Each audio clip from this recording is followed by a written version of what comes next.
Ever get the feeling that maybe, just maybe, more money doesn't always equal a happier life? Like you hear money can't buy happiness, but then see all these like super rich celebs who seem miserable.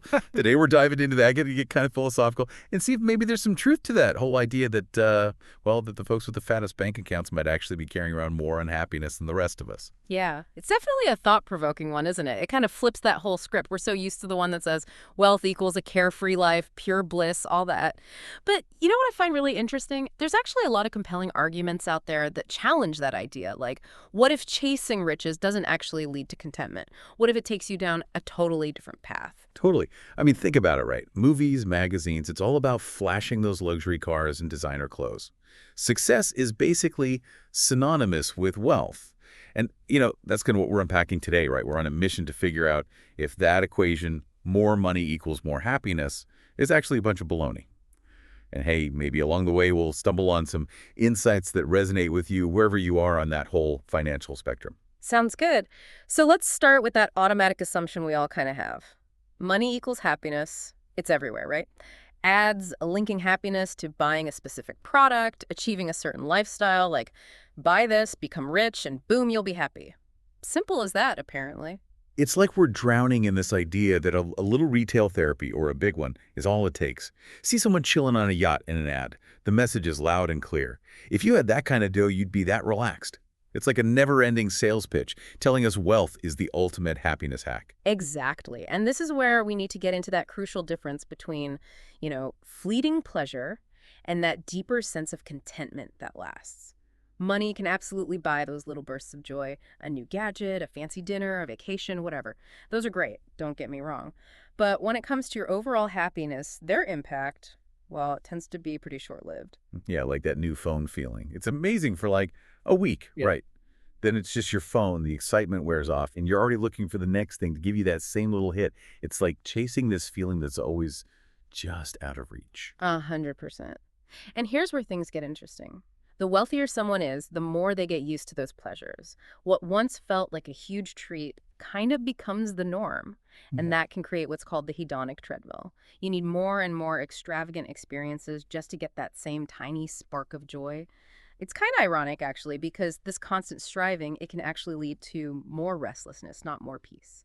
So it's like you get that initial thrill of the big win, the fancy purchase, but then your brain is already like resetting, wanting the next bigger, better thrill. It's like your internal desire meter is constantly stuck on high. Hmm. Even when you've hit a level of financial success most people would dream of, that craving, that need for more, it doesn't just disappear, does it? Usually not, no. It's fascinating. There's this fundamental part of our wiring. We adapt to whatever our circumstances are. And what's really intriguing is how this adaptation thing plays out with wealth. See, once you've got those basic needs met, a certain level of comfort, more money doesn't automatically equal proportionally more happiness. Sometimes it can actually magnify other desires, even anxieties. Like money can become its own kind of moving target, Yeah. right? You hit one financial goal and boom, you're already setting the next bigger one. Mm-hmm. It stops being about security and becomes, well, what is it about then? Just piling up more and more. Yeah, for some people, money can transform from being a tool to achieve things like security, opportunities, into being the main objective itself. It becomes a way to measure status, to constantly compare themselves to others. And, much like any addiction, that initial rush you get from acquiring wealth, it fades over time. So you need bigger and bigger amounts just to try and get that same feeling back. Wow, addiction. That's a really powerful way to frame it. You get that initial high, but then you need more and more just to feel okay, to chase that original buzz.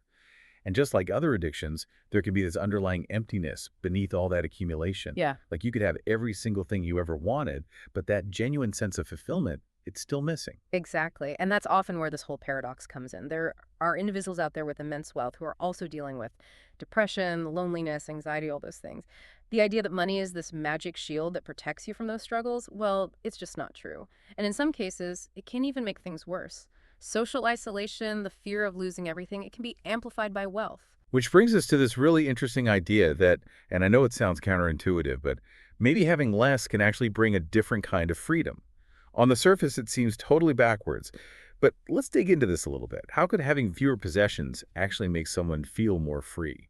So The freedom we're talking about here isn't about being able to afford anything you want. It's more of a psychological freedom. Hmm. When you don't have a ton of assets, investments, or a reputation to uphold, you just have less to worry about losing. It's like this mental load is lifted because you're not constantly having to protect and manage all this stuff. Think about it, someone renting a small apartment versus someone owning a massive mansion. The renter doesn't have to stress about property taxes, major repairs, security for a huge estate. They just have fewer worries in that area of their life. So it's like if you're not constantly thinking about your stock portfolio crashing or managing a bunch of properties or worrying about your public image, it frees up mental space. Right. You're not constantly on edge, waiting for the next financial or reputational disaster. Exactly. And think about the potential for paranoia and anxiety that can come with being super wealthy. The fear of being taken advantage of, the constant worry about losing it all, the pressure to make the right financial decision. It can be incredibly stressful. But someone with fewer material attachments might experience more peace simply because they don't have as much to lose in that specific Mm. sense. It's like the weight of all those possessions and worries can become a burden. And by not having that weight, there's a different kind of lightness, a freedom from those particular anxieties. It's almost like this idea of detachment. True happiness maybe doesn't come from accumulating more, but from letting go of that need to constantly acquire and protect. Right. Now, we're definitely not saying making money is bad. Not at all. It's all about the relationship you have with it.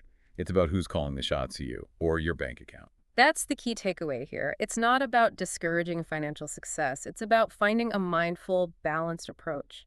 True freedom is not being ruled by that constant desire for more money in order to feel happy or secure. Yeah, it's like the ultimate test of your freedom is whether you can feel content and happy, regardless of how much money you have. If your happiness hinges on a specific number in your bank account, then, well, you're kind of trapped by that number, aren't you? Absolutely. But if you can find joy and satisfaction in your life no matter your net worth, well, that points to a genuine sense of inner freedom. Relying solely on money for happiness can be like building yourself a gilded cage.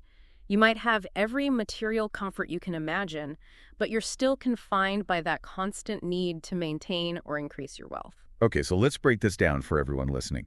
What are the big takeaways from our deep dive into why the super rich might not always be the happiest folks around? So, first off, remember, money can definitely buy you those temporary pleasures and a certain level of comfort. But it doesn't guarantee lasting happiness or that deep sense of contentment. And second, that relentless pursuit of more and more wealth, well, it can sometimes lock you into the cycle of restlessness, where the satisfaction you get from acquiring things fades super quickly and you're always left wanting more. And don't forget, having a ton of wealth can actually bring its own set of worries, especially that fear of losing what you've worked so hard to get. That constant need to protect and preserve everything you've got, well, it can be a huge source of stress. And lastly, really think about this. Maybe true happiness and a sense of freedom come more from detachment, from not being overly attached to your possessions or financial outcomes. Maybe it's not about constantly accumulating more wealth. So here's a question to ponder. In your own life, what are you really focused on? Are you chasing that next financial milestone? Or are you actively working on cultivating genuine happiness and contentment, regardless of your bank balance? It's definitely worth reflecting on. Yeah, it makes you think about what truly brings fulfillment and meaning to your life, doesn't it? Thanks for taking this deep dive with us today. Until next time, keep those questions coming.